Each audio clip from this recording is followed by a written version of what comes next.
Bonsoir, il est 20h45, vous êtes sur RAL24 News et à la une de l'actualité de ce jeudi 19 janvier. Le président algérien Abdelmajid Tebboune a présidé ce matin la cérémonie d'ouverture des travaux de la rencontre gouvernement Wali, une rencontre placée sous le thème développement local, évaluation et perspective.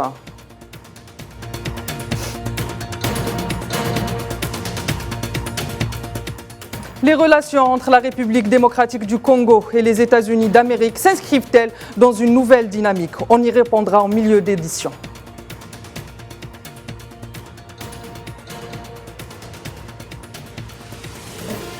Et enfin, musique avec Voyageur, le deuxième album posthume d'Ali Faka Touré. Dès mars prochain, le single Safari est déjà sur les plateformes.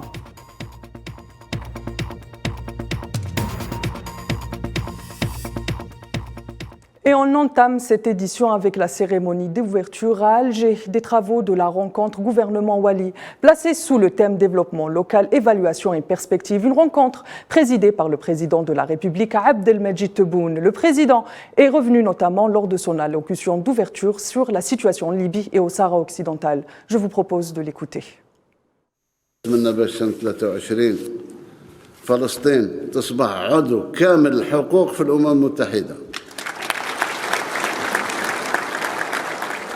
دولة قائمة كلها دولة ما هو شتت الدولة الفلسطينية إن شاء الله تكون إن شاء الله تكون إذا كما مثل ما قلت انتخابات الشقيقة ليبيا وتكون في حل يرضي الجميع نهار اللي تفصل الأمم المتحدة هذاك هو الكلام. إذن قضية الصحراء ما تخلاش عليها أي ثمن لأنها قضية مبدئية بالنسبة للجزائر.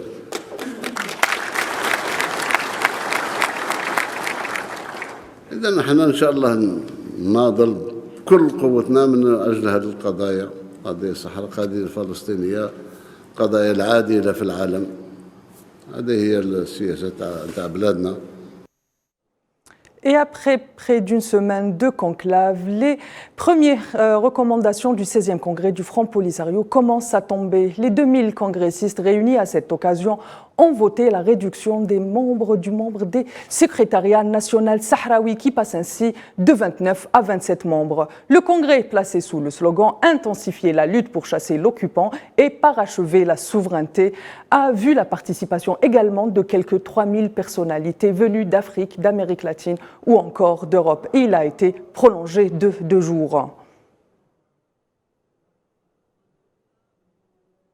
Le Maroc dans le collimateur de l'hémicycle de Strasbourg. Sous fond de Maroc Gates, les députés du Parlement européen ont appelé aujourd'hui les États membres de l'UE à ajouter une série d'amendements dans le rapport annuel concernant la politique étrangère commune, notamment sur le Maroc. En outre, 350 parlementaires sur 430 ont condamné le Marzen et exigent la libération des journalistes, des prisonniers politiques et des défenseurs des droits humains.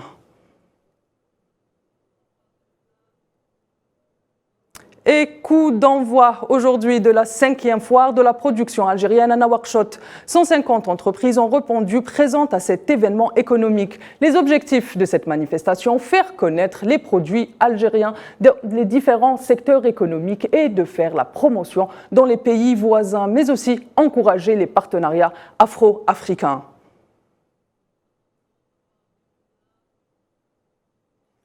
Deux entreprises américaines sélectionnées par la République démocratique du Congo pour l'exploitation de 3 groupes gaziers au Nord Kivu. Après un appel d'offres lancé en juillet dernier, l'occasion de revenir sur les relations entre les deux pays. Leila Gertal.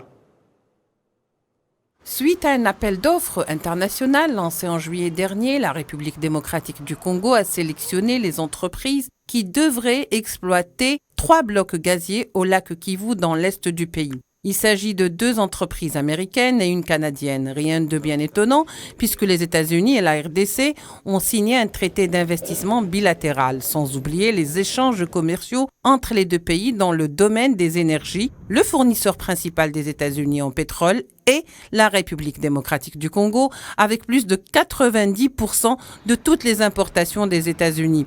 Les relations entre Kinshasa et Washington ont toujours été qualifiées de mitigées par les observateurs, tout au moins jusqu'à l'arrivée de Félix Tshisekedi.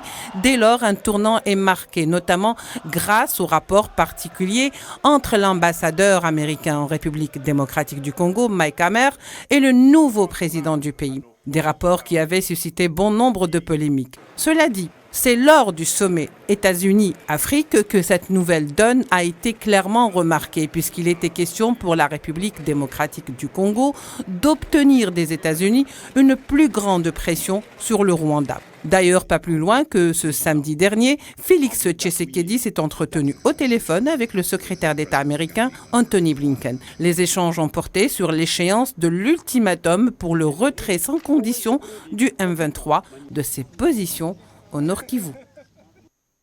En République démocratique du Congo, toujours, des casques bleus ont annoncé la découverte de 3 fosses communes au nord du pays, dans des zones en proie aux attaques de groupes armés.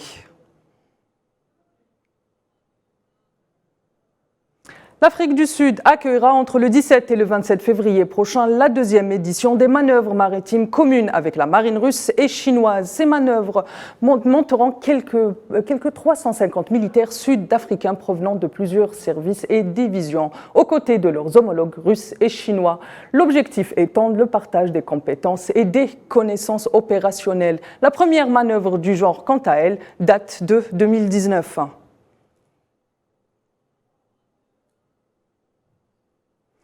Football à présent avec le récapitulatif des matchs de la journée. En ce moment même, pour le compte du groupe C, le Ghana et le Soudan s'affrontent pour le moment. Le score est de 1-1. Et musique avant de nous quitter avec cet album posthume de l'icône africain de l'Ouaïdou, Feu Ali Faka Touré. 17 ans après son décès, 9 titres originaux et inédits composeront le nouvel album nommé Voyageurs. Il sera dans les plateformes de streaming à partir du 10 mars prochain. Ce projet, porté notamment par le fils d'Ali Touré, le vieux Faka Touré, est pour les impatients. Le single Safari est déjà sur les plateformes de streaming. Mesdames, Messieurs, c'est la fin de cette édition. Merci de nous avoir suivis. L'info continue sur Al24 News. À demain.